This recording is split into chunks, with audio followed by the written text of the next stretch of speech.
मैं भारत को भारतीयता की मान्यता के आधार पर फिर से खड़ा करना चाहता हूं, उस काम में लगा हूं।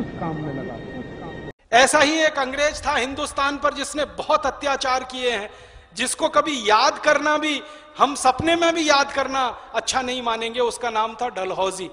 आपको मालूम है डलहौजी ने सबसे खराब काम इस देश में किया कि हिंदुस्तान के करोड़ों किसानों को भूमिहीन बना दिया। डलहौजी के पहले इस देश में एक भी किसान भूमिहीन नहीं था, ये अंग्रेजों के ही दस्तावेज बताते हैं।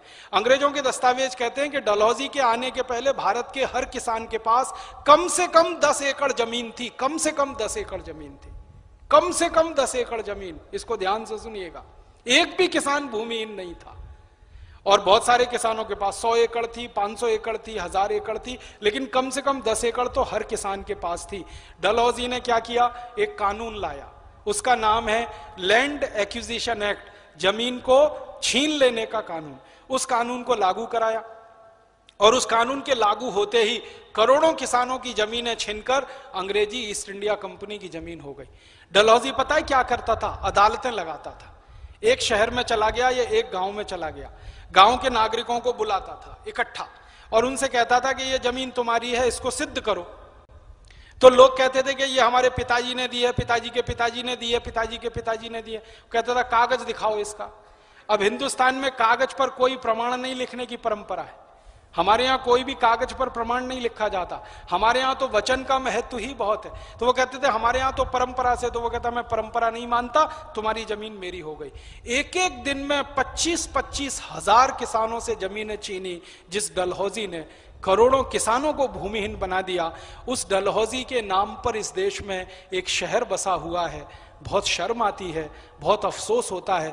और उस शहर में हमारे लोग मजा करने के लिए जाते हैं, हनीमून मनाने के लिए जाते हैं, मौज करने के लिए जाते हैं। मालूम है डलहौजी नाम का शहर है, इसी देश का अंग है।